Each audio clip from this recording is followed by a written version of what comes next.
My name's Natalie Traxel. I'm an LISW, so I'm a master's degree in social work with an independent license. And my background is primarily in child welfare. I've been working for ODYS for close to 5 years now.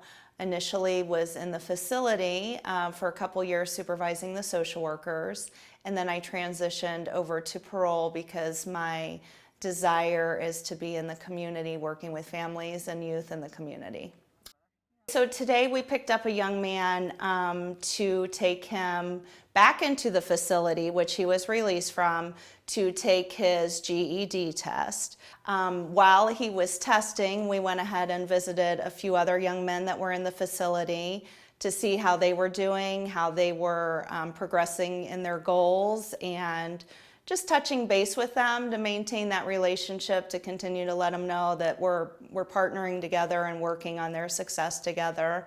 She basically my support system, other than my mama, you know. Because if your family not supporting you, your PO could be the one to support you. She be going stuff, trying to help her get bus tickets so she could come up here and see me, stuff like that.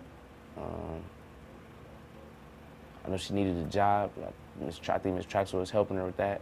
So we're assigned our cases immediately upon the youth entering into the facility, and we start to build that relationship as soon as the youth enters into the facility. So we see the youth at minimum monthly in the facilities, and we also see their families and have contact with their families at minimum monthly. I prefer to maintain my cases from beginning to end, so therefore that does include a lot of driving to different areas.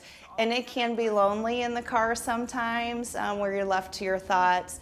You make a lot of phone calls, you make sure you have a good Spotify list, and you schedule your appointments accordingly.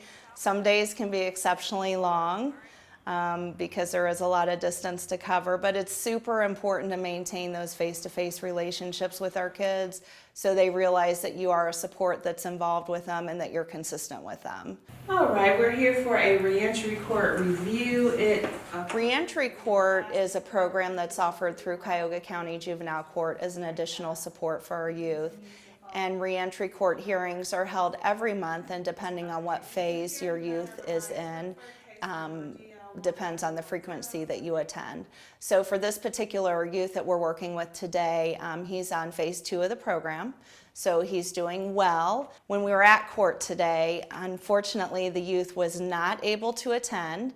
He did let us know, well, maybe about 5 minutes prior to the court hearing, that he was ill and not able to attend.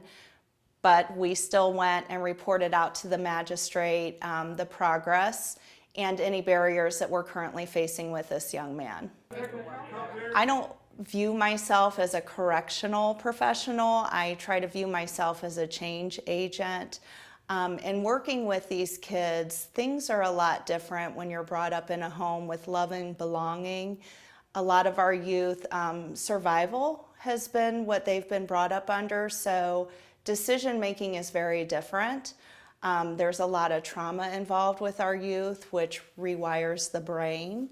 So they don't necessarily handle things the way that an adult or a kid that was brought up with their basic needs being met would make different decisions. And everybody has the ability to change. And I think the human race is inherently good, and everybody has strengths. Dad said that maybe his dad. So I know today, primarily we've covered the young men. However, we do have young ladies that we also service. And we did a home visit with one of our young ladies who is on parole and doing well.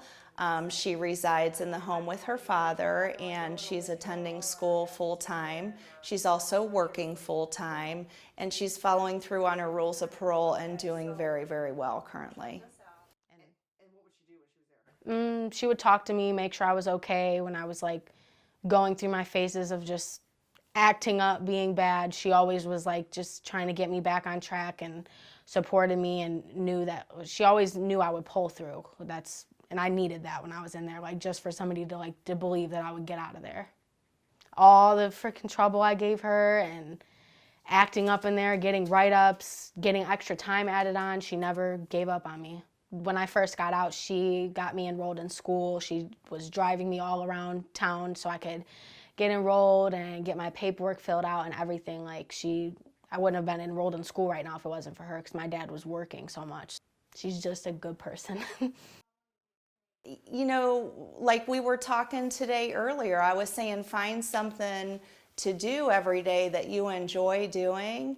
And I truly enjoy working with families and children. And I just hope that being involved with them, like by the time I leave their lives, that they're a little bit better off than when I came to them. I did have to write those 3